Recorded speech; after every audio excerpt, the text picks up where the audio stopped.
Welcome to the Shape Up Summit. I'm your host, Ronnie Tsunami Gandiza, the CEO of the Plant-Based Network. Today, we have a very special guest, Dr. Saliesh Rao. Dr. Rao has over 3 decades of professional experience and is the founder and executive director of Climate Healers, a nonprofit dedicated towards healing the Earth's climate. A systems specialist with a PhD in electrical engineering from Stanford University, Dr. Rao worked on the internet communications infrastructure for 20 years after graduation. During this period, he led the transformation of early analog internet connections to more robust digital connections that also ran 10 times faster at a gigabyte per second. In 2006, he switched careers and became deeply immersed full-time in solving the environmental crises affecting humanity.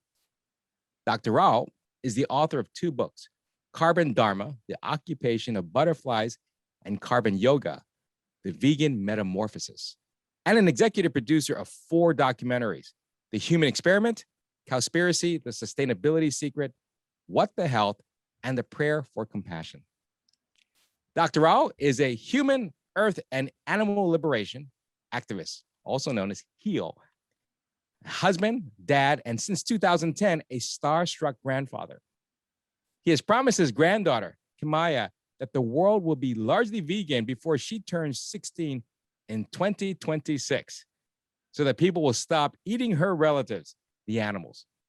He has faith that humanity will transform to keep his pinky promise, Kimaya, not just for ethical reasons, but also out of sheer ecological necessity.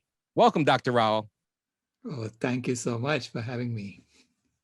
You know, Dr. Rao, I've been a big fan. I know Climate Healers is changing the world in so many ways, inspiring and motivating others to really be more mindful about their surroundings, about what we're doing and how it impacts not just the planet, but future generations. But I'm curious, I'm an IT person as well, been in systems engineering for 25 plus years. How did you make the switch? What really spurred that interest of jumping from literally changing the internet, developing the internet as it is now, to changing the world? Well, it's all circumstances that just came together to make it happen. When I was working on the internet back in the 90s, it was a very collegial group of people, of engineers coming together to figure out what is the best way to do this. Because internet was not that big at that time. It was a small thing, right? Cisco was a $1 billion company in the 90s. And then once gigabit Ethernet came out and the internet just took off, the internet revolution happened, then there was so much money invested in it, it became like a cutthroat competition. So I was working on 10 gigabit Ethernet at that time, and I was saying, this is not going to work, because people are fighting over whose patent is in it, and instead of looking at what's the best way to do it. And so I was working on this, and I came home one day and I was tired, and I turned on the TV and there was Al Gore talking about climate change. And I was rooted to my sofa. I couldn't move. I was watching him and saying, my God, if half of what he's saying is true, I'm wasting my time working on 10 gigabit Ethernet, making the same thing 10 times faster. This is a much bigger systems problem than what I'm looking at. So I told my wife that, and she said, if you think it's that important, why don't you do it? Just look into it. And so I looked into it, and I realized it's actually far worse than what Al Gore was saying, because it is not just about energy infrastructure. It was about the entire way of life that needs to change. So that's when I decided to close down my company and focus on this full time. And fortunately, my wife said, sure, go for it. And so that's how it happened, So because because I had worked on gigabit Ethernet, we had enough money in the bank, so I could afford to do this. So I'm grateful to have been in that position to do that. So tell us a little more about your. Go ahead. I'm sorry. Well, if you don't mind, tell us a little more about your granddaughter, because I understand you had a pinky promise here. How did that come about? So that, what happened was, once I started working on the environment, I became more and more depressed. because I thought there was nothing I could do. What can one person do? Because it's the entire system that needs to change. And so by 2009, I had gone to this forest that you see behind me.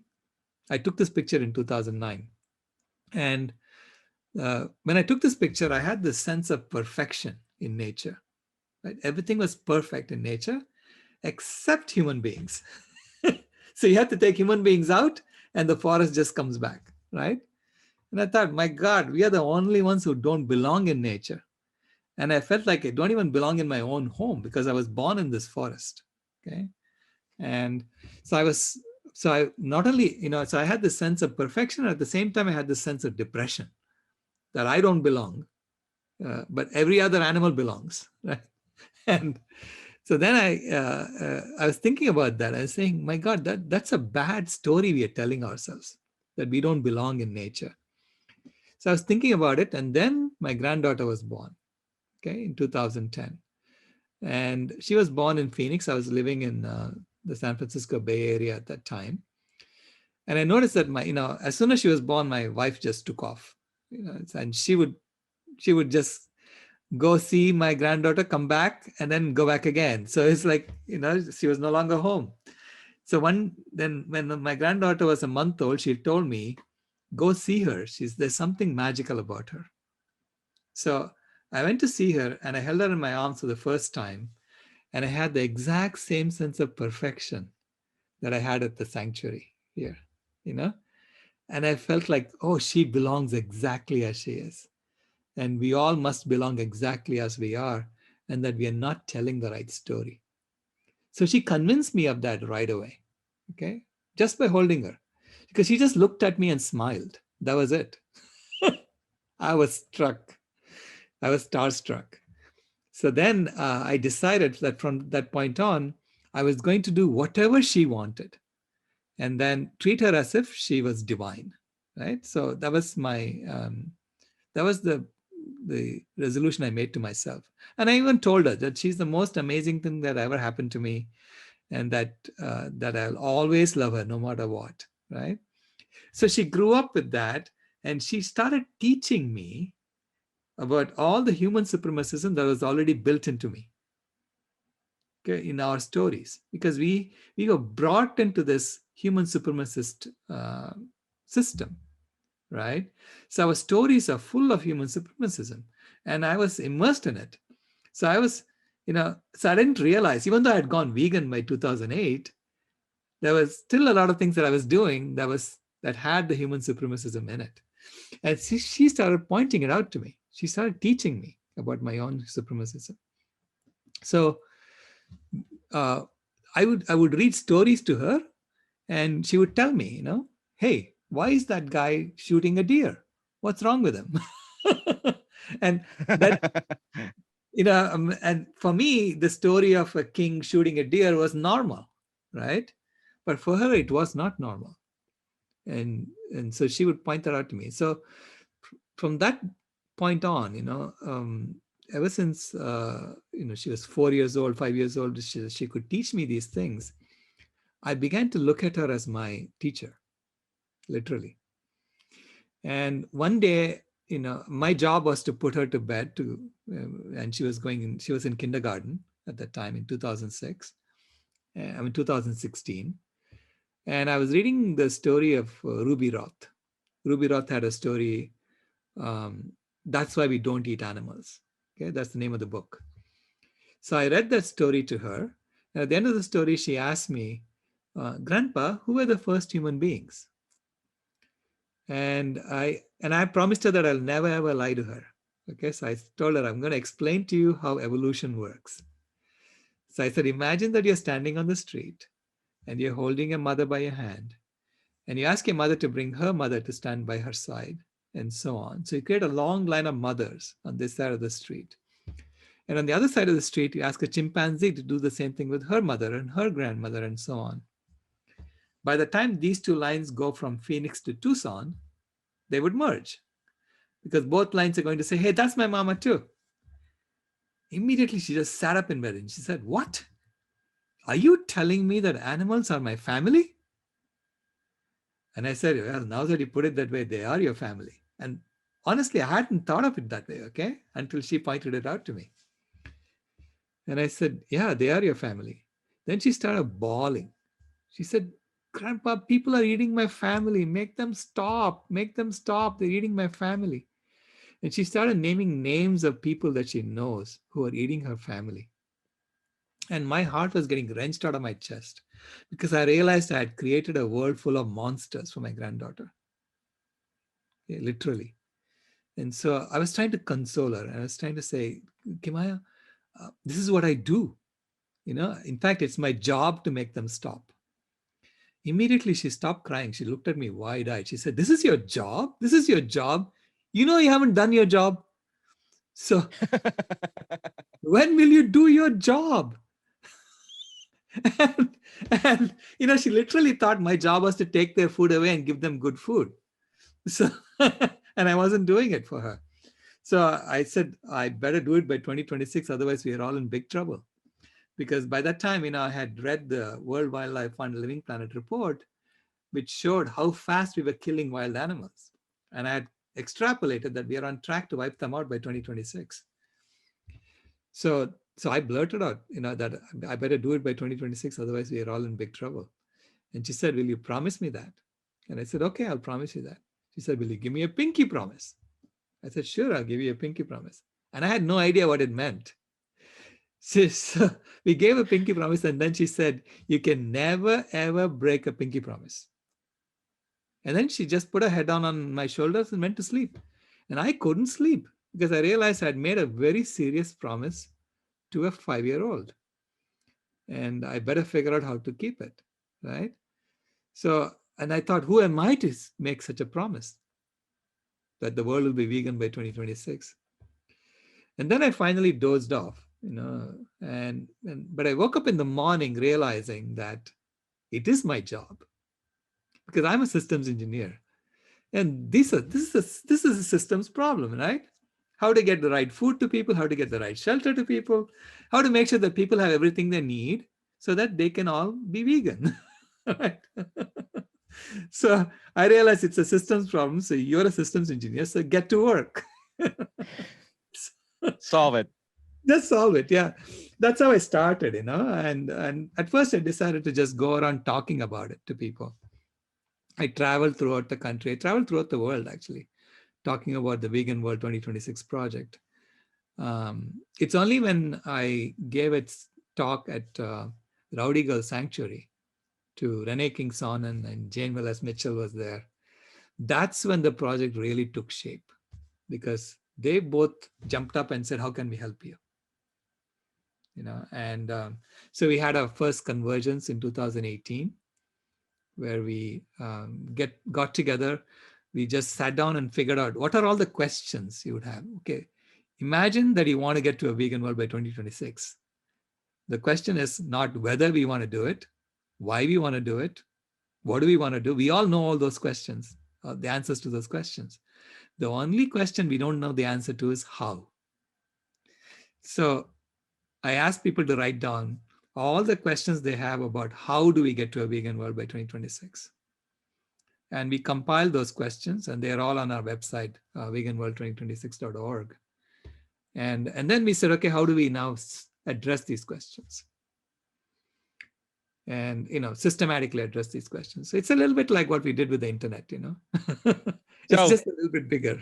Yeah. So you really do attack it from a systems point of view. Right. You're basically architecting a solution, knowing that there are a number of subsystems that have to work together. Right. Yeah. To solve that, and understanding that there are so many different components or subsystems. Right. Just understanding what are the subsystems and then how they interact with each other takes time, takes effort, takes a lot of different people in different parts. And so I understand Climate Healers really brings together different groups of people together to work towards a common goal. Right. Yeah, that's the idea. And basically, it's not just a breaking down the system and looking at subsystems and solving each one of those. It's also the foundational axioms of the current system are fundamentally flawed, meaning the foundational axioms are not based on the truth. Like, Right. look at the two main axioms that run our current system. One is that I call it the axiom of consumerism, the false axiom of consumerism, which is that the pursuit of happiness is best accomplished by stoking and satisfying a never-ending series of latent desires in human beings. And this is why we show 3,500 ads to people every day, because we have bought into that axiom of consumerism, right? And that is false, because that's not where our happiness is, right? If we think our happiness is there, then it will never be sustainable. The system will never be sustainable, because the desires of one human being can overwhelm the whole planet. Forget 8 Right. billion human beings, just one can do it, right? And the second is the false axiom of supremacism, okay, which is that life is a competitive game in which those who have gained an advantage may possess, enslave, and exploit animals, nature, and the disadvantaged for their false pursuit of happiness. So those are two. So I call this the might is right rule. So the first is the greed is good rule. So, and if you say greed is good and might is right, you'll never have a sustainable system. You'll never have a vegan world. So I realized that the axioms have to change. So we have to base the vegan world on the correct axioms. So the true axioms are the true axiom of inner peace, which is that the pursuit of happiness is best accomplished by looking for it within ourselves. And the second is the true axiom of Homo Ahimsa, I call it, which is that all life is one family in which we each bring our unique skills to give all we can, receive all we need, and become all we are, which is the vitality code of Dr. Shelley Ostroff. And Homo Ahimsa is a term that Judy Carman coined. So I'm just putting together things that I've learned from other people and saying, okay, this would be a correct axiom to base a civilization on, base a system on. Okay? Because if your system is built on false axioms, it doesn't matter what you do. It's going to fail. Right. Right. The foundation is already flawed. Right. It's going to fall. Yeah. And we talk about connection, understanding that we're all, as your granddaughter pointed out, wait a minute, we're eating our own family, Right. And that we're connected. Our connection is much closer than we are mindful of. And so when we talk about families, obviously your granddaughter and I have 2 grandkids as well. For me, we're eating plant-based too. And so I try to educate them, and it can be difficult, right? Because families have other family members that aren't necessarily plant-based, or not just plant-based, but may not agree philosophically with the whole approach of not just diet, but in terms of our approach to people, right? And our respect for people. There, as you said, there's consumerism and this supremism. Is that right? That they believe that might is right. That whole approach. So, how can children and families, help? How do you? Let's take it. I'm going to give you a problem here to solve. How do you, or what do you recommend for families that are dealing with someone that's not necessarily on the same page as them, right? Society, maybe school, maybe teachers, maybe, how do you help those families to think more about what they can do? Yeah, it's basically about asking questions and letting them come to their own conclusions. So what I start with is usually a simple question. I ask them, would you ever deliberately hurt an innocent animal unnecessarily? And everyone says no to that, okay? Because why would you deliberately hurt an innocent animal unnecessarily? It's So there are like three conditions there, right? And each of those conditions tell you, of course not, I wouldn't do it. So the answer I usually get back is, of course not. Then I tell them, well, then you're vegan at heart, because that's the definition of veganism. And so when you're vegan at heart, but your actions don't match that, then there is a misalignment. Okay. And when there's a misalignment, it's not the heart that will change, it's the mind that will change. Okay, because you're born compassionate. Compassion is already built into you. So fundamentally, it becomes their journey at that point. And I tell them, when you're not in alignment, you're suffering. And I would like to help you alleviate your suffering. Right. And so I can help in any way I can, but it's up to you to take that step at that point. So once they realize they're not in alignment, it becomes their journey. So I just step back and watch and help whenever I'm asked to help at that point. So parents in dealing with children, in essence, giving them, well, basically helping them to connect the dots themselves. Right. To ask questions. Right. And have the children kind of respond, as opposed to telling children how to act or how to be, right, and what to say. It's really asking them, and I would say almost appealing to their heart, as you said, because the compassion will come through. And it's interesting with children. Yeah, children are taught to harm, if you will, that, you have to kill an animal. Obviously, we tend to wait until they're older for the reality of what they're eating at, right, at a KFC or at a McDonald's, when they connect the dots, the child has to then also decide whether or not they want to continue. And most times parents say, you have no choice. In this case, we're saying, well, actually, let's ask the question and have them also make choices based on their answers. Absolutely. It's so universal, because when my granddaughter was 5, actually around the same time that we did the story, right after that incident that happened, I had gone to Portland to give a talk on Vegan World 2026, actually. And one of the audience members, they gave me a necklace to give to my granddaughter as a gift. And that necklace said vegan on it, right? So I gave it to Kimaya, and she said, Grandpa, can you come to my class and tell my friends what it means? And I said, okay, if your teacher says it's okay for me to come to your class and to talk to your friends, I'll be happy to come. So she talked to her teacher, and so I was invited to come to their class and talk about what veganism means. So I walked into the room, and and all these kindergartners were there. And they all asked me, so what does vegan mean? And I said, so imagine that a rabbit walks into this room. So how many of you would go and play with the rabbit? They said, oh, everyone said, we'll go play with the rabbit. We want to play with the rabbit. I said, how many of you would go and hurt the rabbit? Oh, we've never hurt the rabbit. Then I said, you're all vegans. Okay. So that's how it started.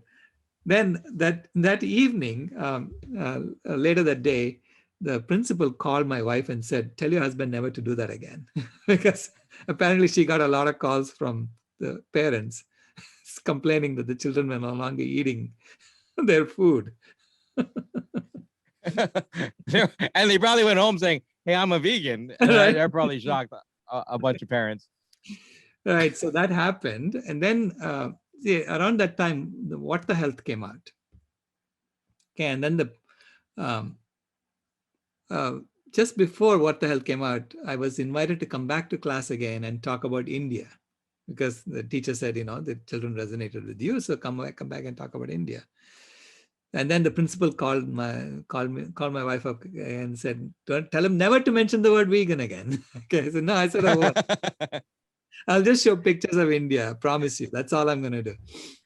So I went there to class with my laptop to show pictures of India, and the children surround me, and the only thing they want to know about is veganism. They were asking the questions. I didn't have to do anything. I just walk in and they're asking about veganism. And they were telling me, they were apologizing to me that their parents are forcing them to eat. Okay? They were apologizing to me. And so I really felt bad, but anyway, so I did my talk about India, and then when I walked in, the principal actually walked in behind me to make sure that I don't talk about veganism. But she realized that I had no choice because the children were asking me questions. I was just answering their questions. So then What the Health came out, and the principal bought tickets to go see What the Health. And she actually bought 20 tickets, not just for her, but for her friends also. And then after she watched What the Health, she went vegan. So I didn't have to do much beyond that. She was now inside helping the children, helping the parents see the light. So that's how transformations happen. I mean, it does happen. It happens in its own way. I think there is a greater wisdom to nature than we give credit for as human beings. And nature is guiding us to a vegan world. I really believe that, that nature wants to heal and we have no choice but to heal. So what's happening with the pandemic to me is nature telling us, come together, now figure out what is the best way to address this pandemic. It's not vaccines. It's getting your immune system better, right? Which is with good food. It's so Right. simple. Well, if you don't mind connecting the dots between eating plant-based in this case, right? Being a vegan and in the environment. Because, obviously with climate healers, you talk a lot about sustainability and the impact there. But for our audience that may not realize the connection there, can you kind of summarize that? Sure, absolutely. So there are, when we look at animal foods, there are a lot of direct greenhouse gas emissions that happen because of raising animals. And the direct greenhouse gas emissions are like methane from the animal's digestive system. Mostly they burp methane out because they have 4 stomachs, cows have 4 stomachs. So they eat into one stomach and then they regurgitate the food, chew again and put it into the next stomach and so on. They go through that 3 times. And in the process, methane comes out because in the stomach, it's being digested anaerobically, without any oxygen. So methane comes out. So that's where most of the methane emissions from ruminants comes from. And we are raising a lot of cows. We are raising a lot of animals. If you look at the biomass of the animals today, compared to the biomass of all the wild animals that lived 10,000 years ago, our animals today are eating 9 times as much food as all the wild animals from 10,000 years ago. So as far as the planet is concerned, they present the biomass of something that's 9 times bigger than all the species, all the wild species put together, right? And so this is where a lot of the impact comes from. It's not just methane, but the land use. Because we have chopped down half the trees on the planet to make room for grazing land for our animals.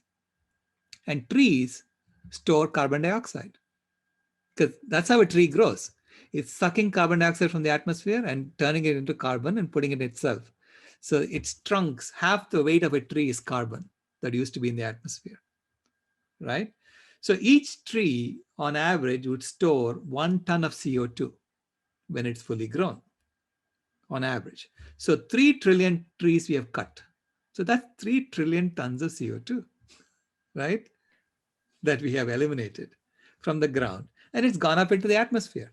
Now, nature has done her best to overcome that. She has created peat moss in the Arctic. She's trying to heal, okay? But half the trees have been cut. So there's nothing you can do about that. And they've been cut to raise animals. So if we now stop eating animals and create a vegan world, we can bring back those trees. And when we bring back those trees, it will reverse climate change. It's not just halting it, it'll reverse it, okay? Because 3,000, 3 trillion trees is 3 trillion tons of CO2. We've only added like 1 trillion ton of CO2 from fossil fuels. So don't tell me you can't reverse climate change. Of course you can, right? It's just that we haven't looked at the solution carefully. We haven't really internalized that by going vegan, we can reverse climate change. So the paper we just published showed that if the world goes vegan today, okay, then the CO2 emissions, the greenhouse gas emissions of humanity will decrease by 87% right away. And to me, that's a lower bound. It's at least 87% it'll decrease because the forest will come back, on all the land that you're currently using for grazing. The seeds are still there, okay, under the ground. So they will pop up. And right now we are, as soon as something pops up, we are chopping it and burning it. So we have to really work very hard to prevent the forest from coming back. Like this forest, this happened. It used to be a coffee plantation in the 90s, and a couple from New Jersey came and bought the coffee plantation, and they tore down the fences and gave it back to the animals, and the animals did everything, and the seeds were there. So that when the rain falls, the seeds sprout, and then you get new trees. So new trees were born, and it overwhelmed the coffee plantation, and it became this forest. Wow.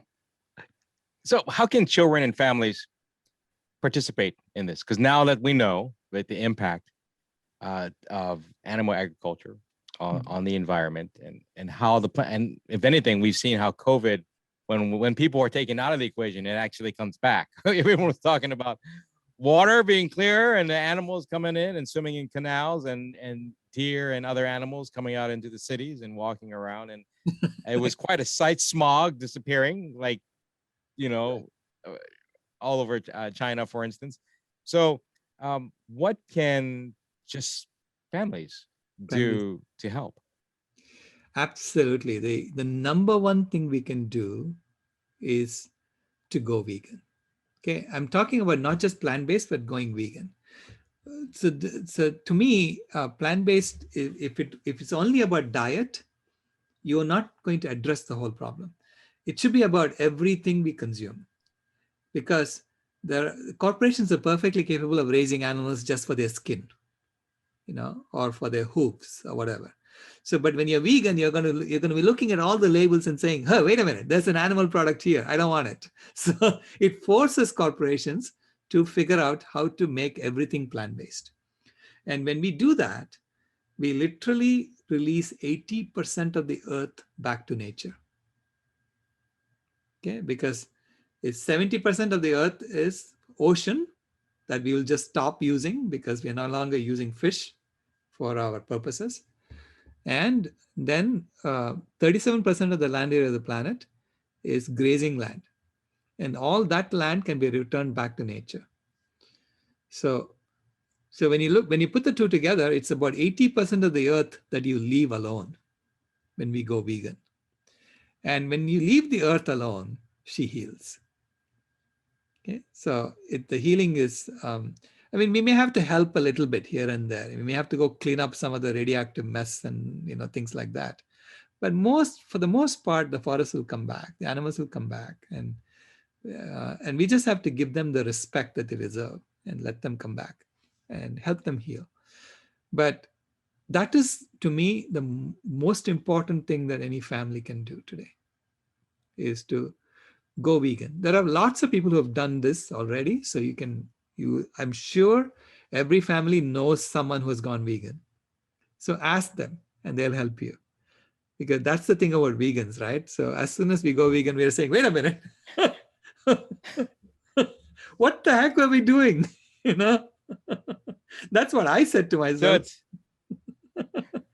Well, and being from Hawaii, where we eat a lot of meat, right? And when I found out, I went for health reasons, but then ended up learning about the animals and the impact of the environment. So that started me on my journey, not just to be plant-based, but a vegan.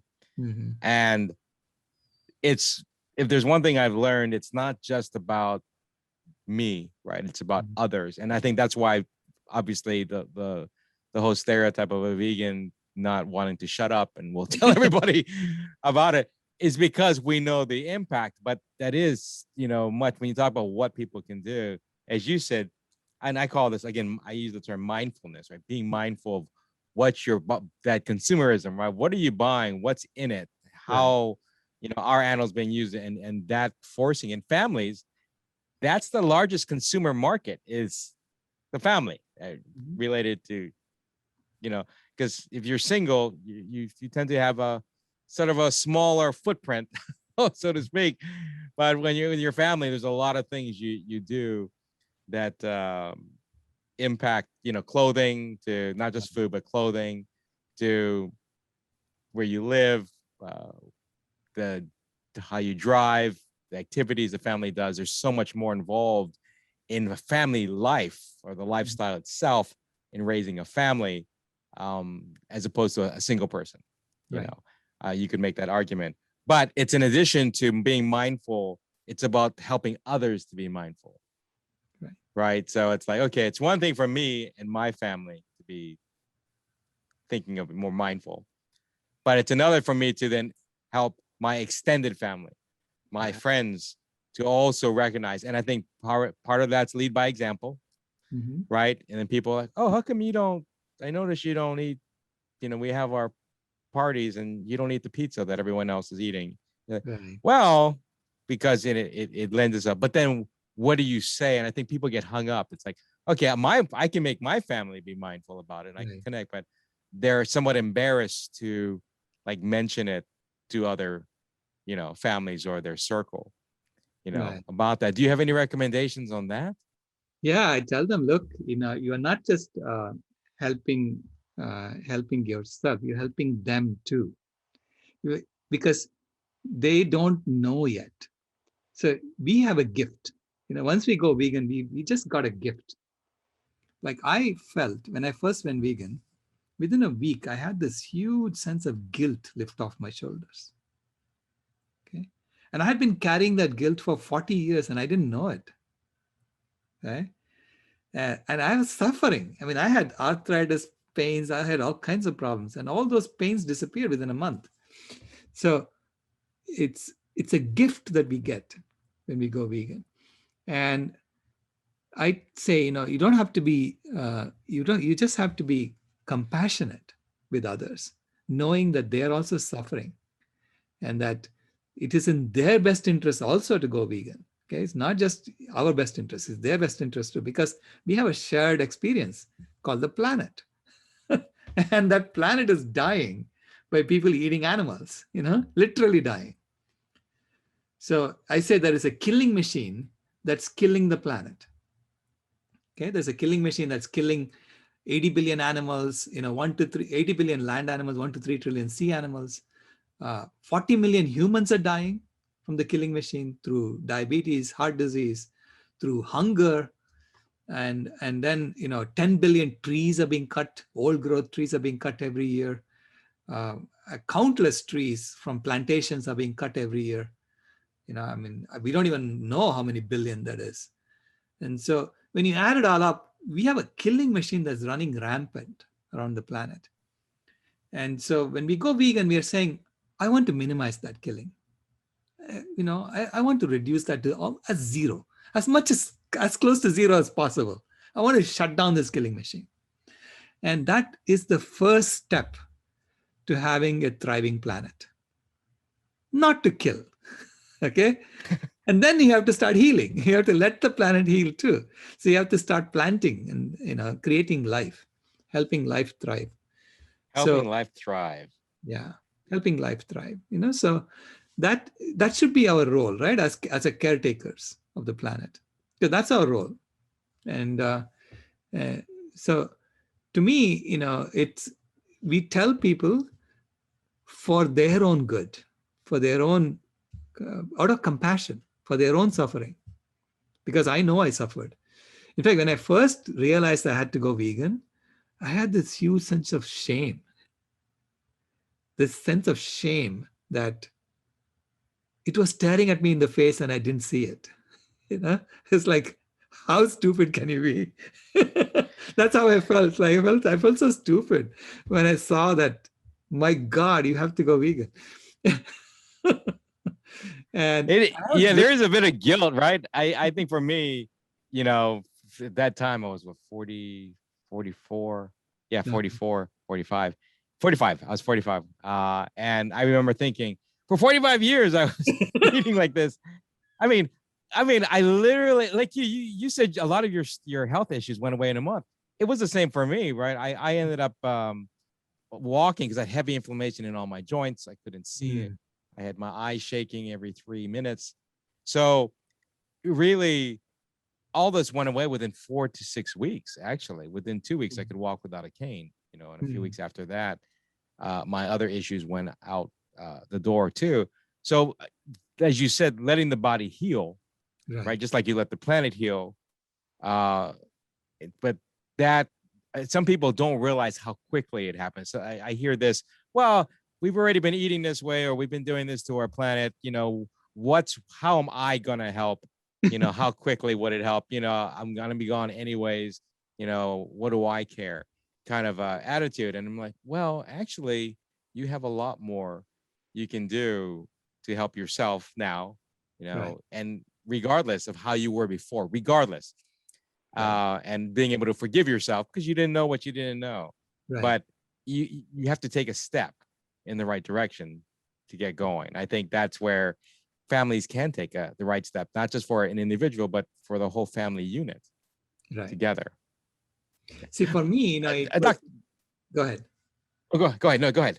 Now, I was going to say that for me, it was first admitting that you were wrong, right? That's the hard part, right? First admitting that you've been wrong, that you've been doing things that were bad to you, deliberately putting things in your mouth and doing things that were bad to you. Uh, there is a negative feeling that comes with that, right?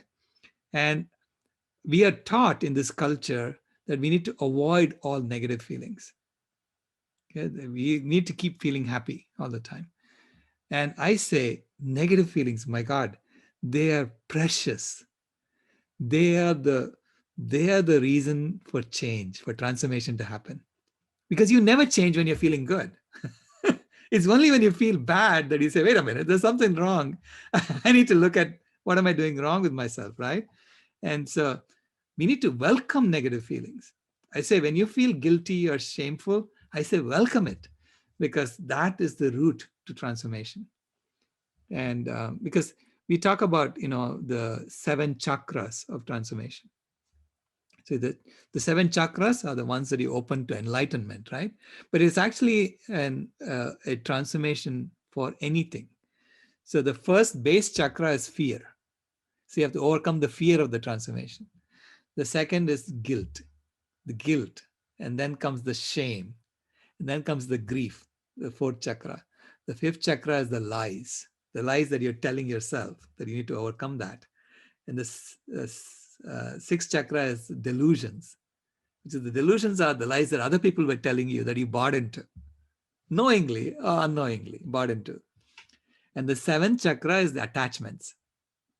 That is the attachment to the pizza or whatever it is that is holding you back, right?